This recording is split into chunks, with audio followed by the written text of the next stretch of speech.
किसी ने बड़े कमाल की बात कही है कि जिंदगी में हमेशा दो तरह के लोगों से सावधान रहना।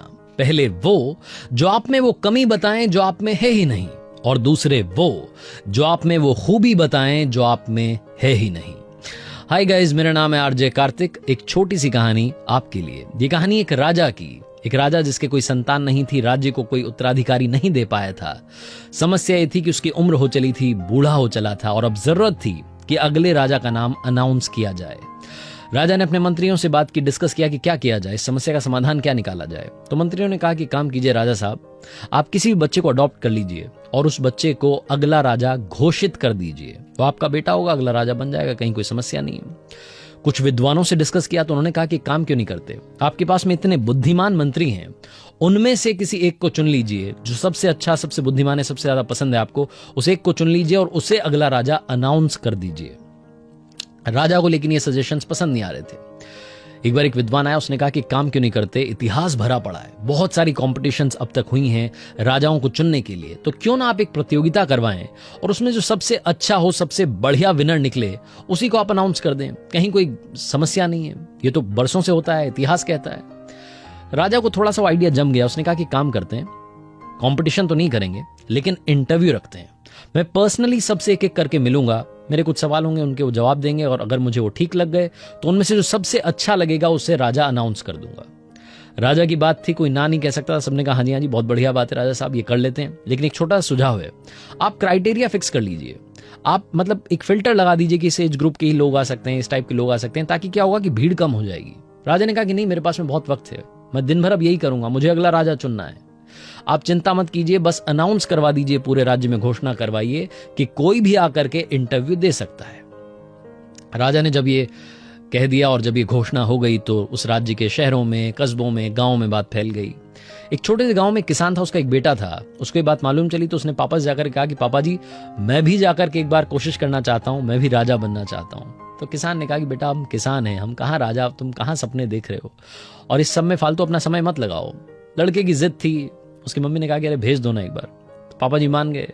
अब समस्या ये थी कि ज्यादा पैसे थे नहीं, फटे पुराने कपड़े उसके पास में थे, पुराने से कपड़े थे, वो इंप्रेस करना चाहता था राजा को। वो लड़का चाहता था कि अच्छे कपड़े पहन करके जाऊं, शानदार अटायर में जाऊं, ऐसा माहौल बने कि राजा इंप्रेस हो जाए, उसके बाद में जो सवाल पूछेंगे उनके जवाब तो दे ही दूंगा।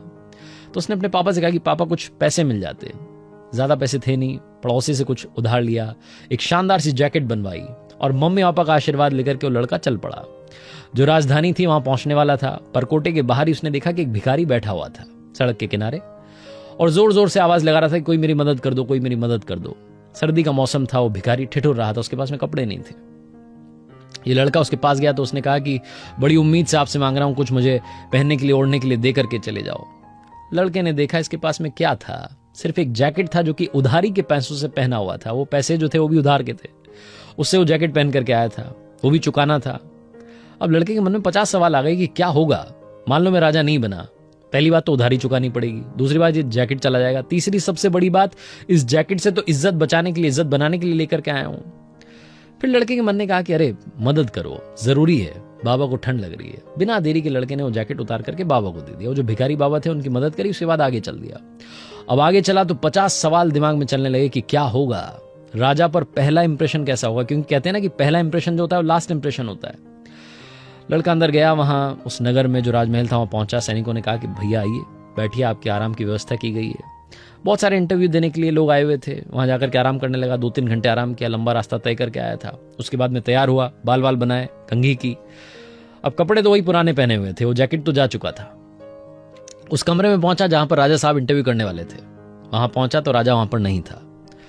लड़के के हाथ पैर कांप रहे थे, इसको लग रहा था कि पता नहीं क्या होने वाला है, पता नहीं क्या सवाल होंगे, क्या इंप्रेशन जाएगा। राजा तभी अचानक से आया और राजा को देख करके लड़का चौंक गया, इसके पैरों के नीचे से जमीन खिसक गई, मुंह में शब्द नहीं आ रहे थे, क्योंकि वही राजा था जो 2-3 घंटे पहले भिखारी के रूप में परकोटे के बाहर मिला था।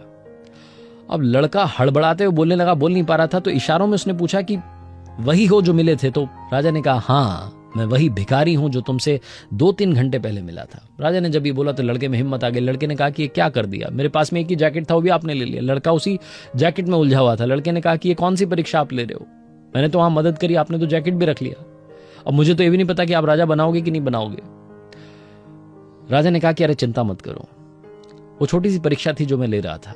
और सबसे बड़ी बात पता है क्या, अगर मैं तुमसे सबसे पहले राजा बन के मिलता तो तुम वो हर काम करते दुनिया का मुझे इंप्रेस करने के लिए जो करना चाहिए, लेकिन मैं तुमसे सबसे पहले भिखारी बन के मिलना चाहता था और भिखारी बन के देखना चाह रहा था कि तुम असली में कैसे इंसान हो। जब तुम वहां आए, मुझे ठंड लग रही थी, ठिठुर रहा था, तो तुमने ज्यादा कुछ सोचा नहीं, फटाफट से जैकेट उतार करके मुझे दे दी। ये भी नहीं सोचा कि इंटरव्यू का क्या होगा, जैकेट का क्या होगा। मुझे लगता है कि तुमने शायद उधारी से पहनी होगी।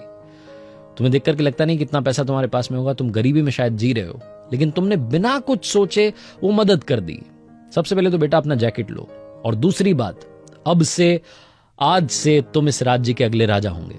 लड़के ने कहा इतनी सी बात पर आपने राजा बना दिया? राजा ने कहा कि इतनी सी बात नहीं है, ये बहुत बड़ी बात है। मैं भिखारी बन के बस यही जानना चाहता था कि असली इंसान तुम में रहता है कि नहीं, तुम वाकई में दिल से साफ हो, सबसे अच्छी क्वालिटी जो तुम्हारे अंदर है, तुम सबसे अच्छे इंसान हो। तुमने मदद करके बता दिया कि तुम सबके बारे में सोचोगे और रिटर्न में तुम्हें कुछ नहीं चाहिए, क्योंकि तुम्हें पता था कि वो भिखारी तुम्हें कुछ देने वाला नहीं है। यहां तक कि जो तुम्हारे पास है वो भी चला गया है, तुम जिस काम के लिए आए वो भी होगा नहीं, लेकिन तुमने बिना कुछ सोचे मदद कर दी। बेटा मैंने इसीलिए कोई क्राइटेरिया नहीं रखा था, मैं चाहता नहीं था कि कोई फिल्टर लगे, जिसको आना है वो आए और आकर के इंटरव्यू दे। इस इंटरव्यू से, इस छोटी सी परीक्षा से मैंने अपने राज्य के लिए एक बहुत बढ़िया राजा चुन लिया है।